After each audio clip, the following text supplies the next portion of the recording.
खरे वारस आहेत ते. पण तरी ते जर मत असले आम्ही नाही बाबा खरे वारस, तूच वारस आता भुजबळने डिक्लेअर केला म्हणलं, कारण तू आमच्या जातीचा आहे, कुटुंबातला, तर मग त्याला त्यावेळेस का नाही वाटलं? आता isakal.com आहे देशातील नंबर 1 ची मराठी न्यूज वेबसाईट. प्रत्येक अपडेटसाठी isakal.com ला नक्की भेट द्या. गोपीनाथ मुंडे यांचा खरा वारसदार तुमच्या दृष्टीत? हे बघा, खरा आणि खोटा काय सगळ्या दुनियालाच माहिती आहे. खऱ्या खोट्याला काय, अहो तुम्हाला त्यांना बी पटलं पाहिजे ना. पण ते आपण म्हणून काय अर्थ आहे का? हे त्यांनाही पटलं पाहिजे की खरे वारस आपणच आहेत, हे त्यांनाही पटलं पाहिजे ना. त्यांना जर पडत असलं हा आता भुजबळने वारस जाहीर केला म्हणल्यानंतर तेच त्यांना पटत असलं, त्याला आपण काय करू शकतो का? त्यांना वाटत असेल तो आमच्या जातीचा आहे, आमच्या कुटुंबातला आहे, म्हणून तेव का ना तेव असं जर त्यांना वाटत असलं तर आपण काय बोलून होते का? आणि त्यांना जर तसं वाटतंय की त्या भुजबळने वारस जाहीर केलाय म्हणजे आता तेच आम्ही वारस नाही, खरे वारस आहेत ते. पण तरी ते जर मत असले आम्ही नाही बाबा खरे वारस, तूच वारस आता भुजबळने डिक्लेअर केला म्हणलं, कारण तू आमच्या जातीचा आहे, कुटुंबातला, तर मग त्याला त्यावेळेस का नाही वाटलं? हयात असताना आपण इतका त्रास नव्हता द्यायला पाहिजे, इतका छळ नव्हता करायला पाहिजे, खाली मान घालून चालावं लागत असे वाक्य प्रयोग नव्हते करायला पाहिजे. मग तुम्हाला तुमचं मानतोय का? तर येतो तर नाहीये. तो मिळेल तिथं संधीत ते पोरील चेंगरायचं बघतो, मिळेल त्या संधीत संघ राहतो, फक्त मिळेल त्या संधीत चेंगरायला बघतो.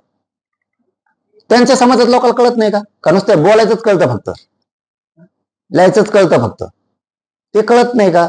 आपल्याला आपल्या जातीला उंचीवर नेणार आहे माणसाच्या पोरीला, खऱ्या वारसाला टोचणी दिली जाते, संगत राहतेत, टोचून बोललं जातं, हिनवलं जातं, हे कळत नाही का त्यांच्याला?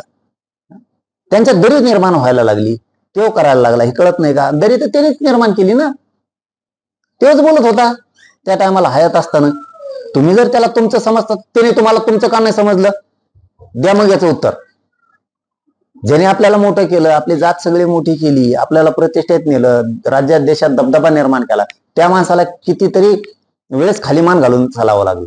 खऱ्या वारसाला कळत नाही काही, तरी ते खरा वारसा त्या सगळं झेंडू तू काय बोलावं आपल्यासारख्याने? खऱ्या वर्षाने खड्यासारखे असले बाजू सारखे पाहिजे, चल हट बाजूला, काय संबंध येतो हा?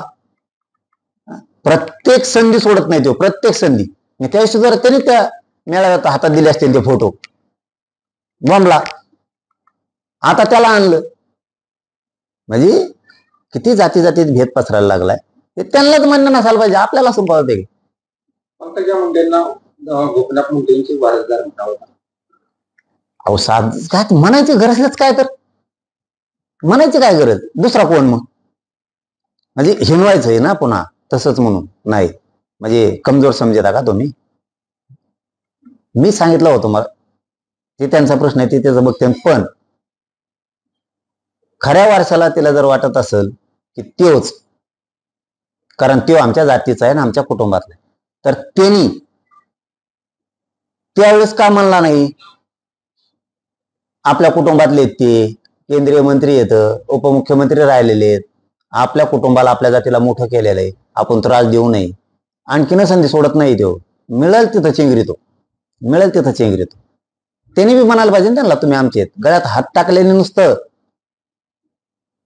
बहीण बहीण मानल्याने होत नाही, आतून काड्या करायच्या बंदच नाहीत, फक्त समोरून दाखवतो आता आम्ही एक, संधी एक पण सोडत नाही.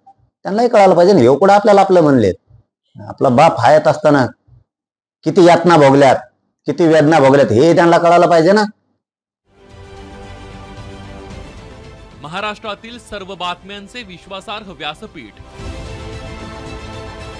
सकाळच्या सर्व सोशल मीडिया प्लॅटफॉर्मला लाईक, फॉलो आणि सबस्क्राईब करा. तसंच सर्व नोटिफिकेशनसाठी बेल आयकॉन प्रेस करायला विसरू नका.